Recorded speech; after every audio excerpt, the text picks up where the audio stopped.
Sunday in Atlanta, it was perhaps the worst loss in Falcons history. This is season 60 of Atlanta Falcons football, and there have been a lot of horrible losses. Believe me, I've been watching them since 1978 or 79. But yesterday was awful. 34 to 10, really wasn't that close. Dolphins came in at 1-6, one of the worst teams in the NFL. Their coach was on thin ice, and they went out there and dominated the Atlanta Falcons. I never would have thought that there would be a worse game than what we saw earlier this season when the Panthers shut out Atlanta 30 to nothing in Carolina. But unfortunately, the game yesterday was even worse. Why? Well, first of all, it was at home. That game in Carolina was at least in Charlotte, so at least you had that as an excuse. And the Dolphins, again, were horrible.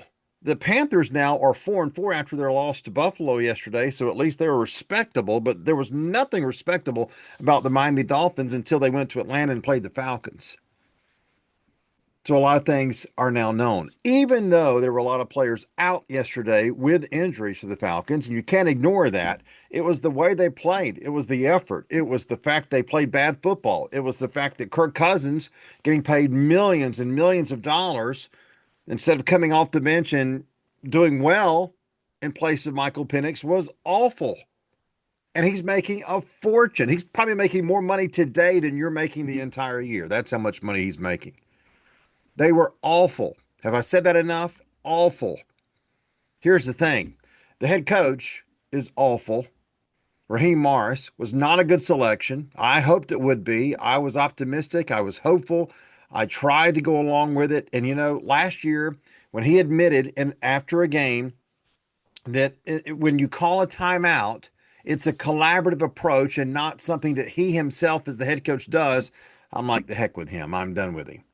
A collaborative effort, to call a timeout, coach. How many high schools are in Georgia? Several hundred, right? Can you imagine how many high school football coaches in the communities all around this state would say that it's a collaborative effort for them to call a timeout?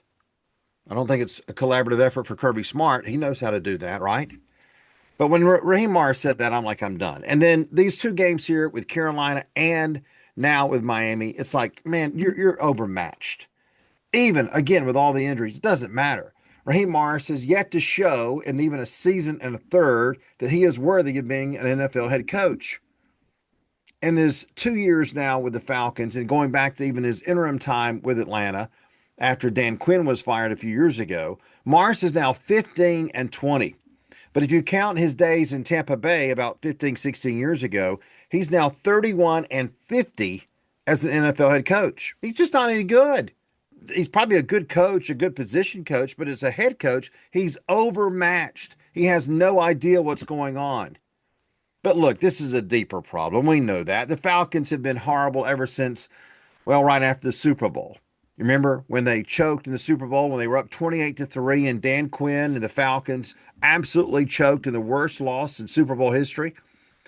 The next year they were 10-6. They went to the playoffs, they beat the Rams, and they lost to the Eagles. Well, since that loss to the Eagles in the playoff game, the Falcons are 50-73. 7 straight losing seasons, and now they have a losing record in that 8th season. 50 wins and 73 losses. Kind of sounds like the 1980s, doesn't it? And look, we can also look at Arthur Blank. He's a horrible owner. He still has Rich McKay around. That's inexcusable, even though Blank said he was going to get rid of McKay. He's still around, Arthur, so I don't think you were telling the truth there. But now, with this loss yesterday in the regular season, in the 23 years that Arthur Blank has owned the Falcons, they now have a non-winning record. 189 wins, 189 losses, and 1 tie. And then if you include the 4-6 record in the playoffs, yes, Arthur Blank has been a losing owner for the Atlanta Falcons. That's what's happened to this franchise. All the years where we thought the Smith family was worse and their record was worse. They only had a 390 winning percentage over all those years as the owner. Now Arthur Blank has now got a losing record. He ought to fire Raheem Morris. He ought to fire the entire staff. He shouldn't wait till the end of the season. He ought to get rid of Terry Fontenot. He ought to get rid of Rich McKay and clean house. But I don't think he has the guts to do it. And instead, we're going to have to suffer through more games, probably like this weekend against the Patriots, where the Falcons are going to be embarrassed. I don't really think that's the last time we're going to see them embarrassed in an NFL game this year because they're just not very good. They showed it a couple weeks ago against Buffalo, but then took two steps back with a loss in San Francisco with dumb coaching decisions and then a loss yesterday to the Dolphins. It's the Falcons. They're going to falcon this up because that's exactly what they have done for 60 years.